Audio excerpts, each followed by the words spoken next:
안녕하세요. 책 읽는 프라입니다. 오늘 리뷰할 책은 스티븐 핑거의 지금 다시 개몽이라는 책입니다. 교수는 강의를 하던 중 왜 살아야 하는가요? 라는 질문을 받았는데요.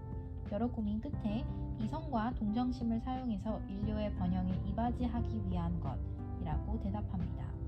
이것은 어떻게 보면 뻔하게 들릴 수 있지만 계몽주의의 원리와 연결되는 중요한 개념인데요. 이성과 동정심의 집합체의 결과물인 계몽주의는 여러 분야의 발전을 하면서 실제로 효력을 발휘하였습니다. 계몽주의의 또 다른 말이 감히 알려고 하라 란 것 아셨나요? 여러 지표에서 계몽주의가 어떻게 여러 반대들을 무릅쓰고 발전해 왔을까요? 흔히들 중세시대를 천년의 깜깜한 밤이라고 합니다. 중세시대에는 종교 신앙이 워낙 절대적이었기 때문에 과학과 이성과 같은 것들은 금지되고 이러한 것들과 여러 갈등과 충돌이 있어요. 하지만 계몽주의는 여러 시대에 걸쳐서 발전해왔고 여러 분야에서 이바지하고 있습니다. 첫 번째는 생명 부분입니다. 예전이라면 천연두 콜레라라고 하면 공포에 떨 만큼 굉장히 무서운 질병들과 바이러스 등이 있었는데요. 이 부분도 진보주의와 계몽주의에서 발전되어서 생명에 기여를 하게 되었습니다. 두 번째는 식량에 대한 것입니다.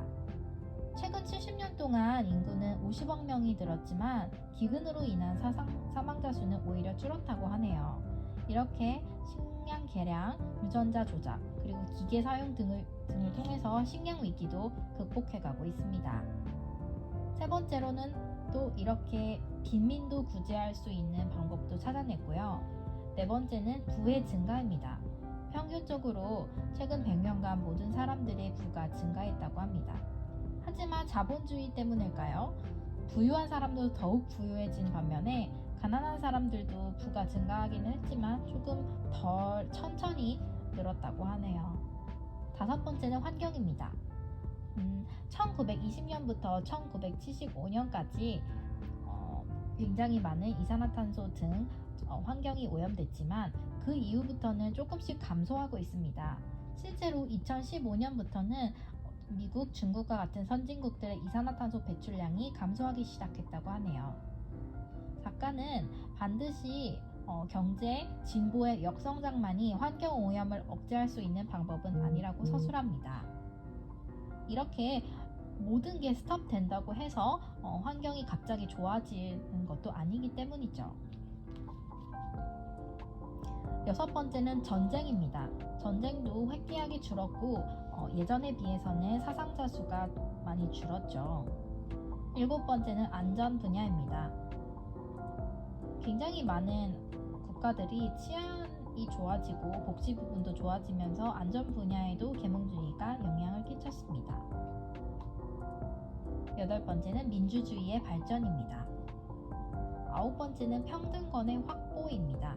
예전에 비해서 인종차별이라든지 성차별이 지금도 있기는 하지만 예전에 비해서는 획기하게 줄은 것은 사실이기 때문입니다.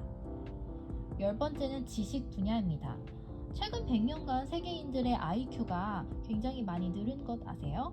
그것 역시 계몽주의의 영향이 있다고 생각합니다. 11번째는 삶의 질의 발전입니다.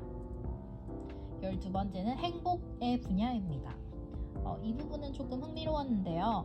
계몽주의에 의해서 경제가 발전하고 진보가 발전했다고 해서 모든 사람들이 그에 비례하게 행복하지는 않기 때문이죠. 또한 행복을 추구하는 사람이라고 해서 반드시 의미를 추구하는 사람은 아닙니다.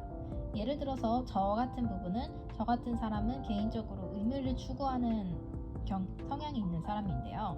제가 반드시 어떤 일을 할 때 이 의무를 추구한다고 해서 이 부분에서 이 과정에서 행복을 얻는 것은 아니에요. 그만큼 여러 사람들은 발전해 오기는 했지만 각각 다른 중요성과 우선순위를 갖고 있고 그것이 반드시 행복과 비례하지 않기 때문이죠. 이렇게 여러 분야에 의해서 계몽주의가 인류의 번영에 이바지해 왔는데요. 그렇다면 마지막은 작가는 진보의 미래는 어떻게 될 것인가도 서술합니다.